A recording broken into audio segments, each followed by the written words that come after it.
ඉතින් කොහොමද ඔයාලට හැමෝම හොඳින් නැති කියලා හිතනවා. අද ඇසළ පුරපසළොස්වක පොය දවස මට ඉතින් ඔයාලට පෙන්වන්න හිතනවා මෙන්න මේ වගේ වීඩියෝ එකක්. මේක ගොඩක් දවස් මම වීඩියෝ කළා.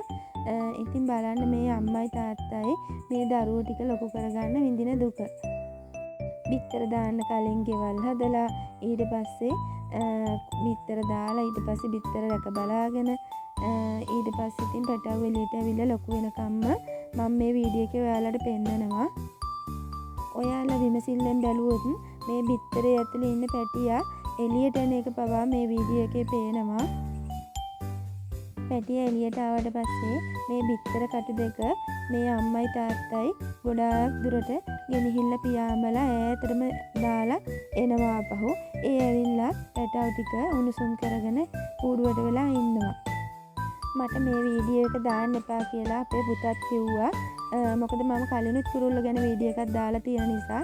ඒ වුණාට පරිසරය ගැන සංවේදී කෙනෙකුට මේ වීඩියෝ එක දකිනකොට ගොඩක් ආස හිතෙනවා. ඉතින් ඒ නිසා මේ වගේ වීඩියෝ එකක් බලන්න ආසයි විතරක්. ඉතින් බලන්න අනිත් අය ඉතින් මට බනින්න එපා මේ වැඩකට නැති වීඩියෝ එකක් කියලා. මොකද මෙහෙම ඒවත් බලන්න ආසයි ඇති කියලා මට හිතෙනවා. මම නම් හරිම ආසයි සත්තුන්ට. මොකද මේ සත්තුත් අපේ පරිසරයේම කොටසක්. එයාලත් අපි වගේම ජීවත් වෙන්න ඕනේ. එයාලත් අපි වගේම දරුවෝ හදලා දරුවන්ට ආදරෙන් ඇතිදඩි කරගෙන ජීවත් වෙන්න ඒගොල්ලොනුත් කැමතියි. මේ කුරුළු කූඩුව හදලා තිබුණේ අපේ ගේ අයිනෙමයි. ගේ අයිනේ තිබුණ වැටමාර ගහක තමයි මේ කූඩුව හදලා තිබුණේ. මේ කූඩුව හදන්න අම්මයි තාත්තයි දෙන්නම මහන්සිලා තමයි මේ කූඩුව හැදුවේ. දවස් කීපයක් යනකොට බිත්තර දෙකක් දාලා තිබුණා කිරිල්ලි.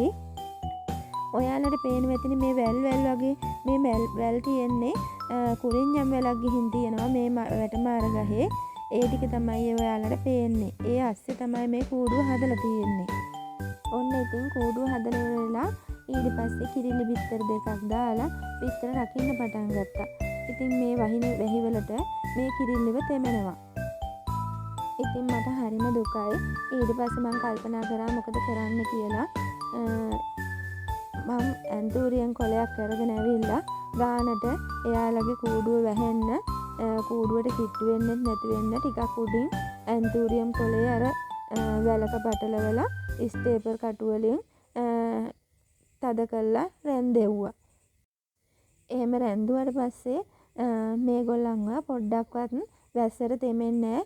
ලොකු කුඩයක් ඉහළුවා වගේ ගානට වැහි බින්දු ටික බේරලා බිමට වැටෙනවා.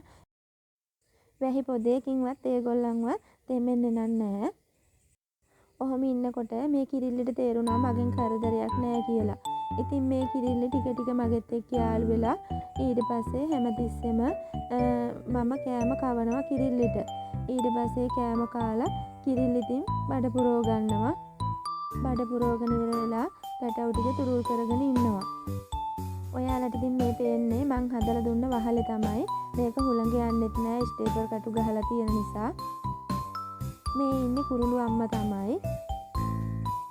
මෙයාලගේ නම නම් කියන්න මම දන්නේ නැහැ. ඔයාලා දන්නවා නම් මෙයාලට කියන නම යටින් කමෙන්ට් එකක් ලියාගෙනම යන්න. එයාලා ලොකු වෙලා යනකම්ම මම ඇන්තූරියම් කොළ 3ක් විතර වගේ තමයි සැරින් සැරේ මාරු කරේ. මොකද අපේ කොස් ගහ යට සීතල තැනක තමයි මෙයාලා කූඩුව හදලා තිබුණේ. එයාලා දෙන්න අපි හිතුවටත් වැඩි ඉක්මනින් ලොකු වුණා.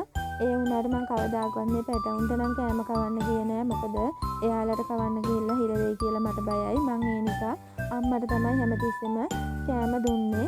බලන්නකො මේ යෝගට් එක එහෙම කන්නේ හැටි. ආදරේ හිතෙනව නේද දැක්කහම.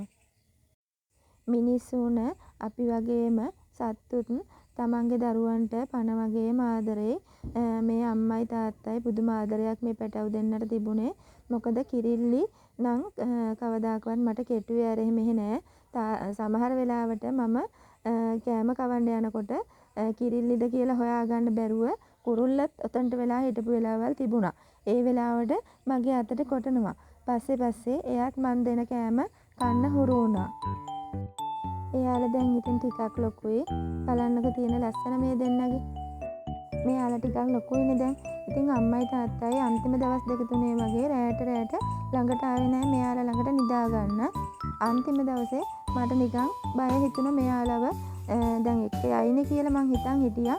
එක්ක ගියෙත් නෑ, අම්මලා ආවෙත් නෑ. ඒ නිසා මම ගෙට ගත්ත බාස්කට් එකකට දාලා ඊට පස්සේ 7:00 විතර රෑ මම කූඩුවට ගිහිල්ලා අත දාලා බැලුවා අම්මා ඇවිල්ලා ඉන්නවද කියලා අත ගාලා. ඒ බලනකොට මම දැක්කා නිකන් වැලක් වගේ වෙනනවා ලොකු සර්පෙක් ඇවිල්ලා. එතන මේ පැටව දෙන්න හිටියනම් අනිවාර්යෙන්ම මේ දෙන්නව කන්න තමයි ඇවිල්ලා තිබුණේ.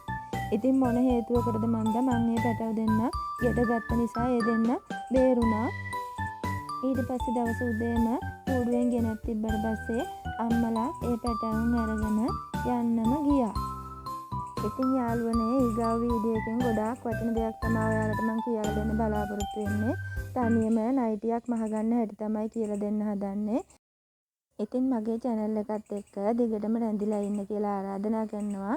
හැමෝටම පරිස්සමින් සතුටින් ඉන්න හැමෝටම තෙරුවන් සරණයි.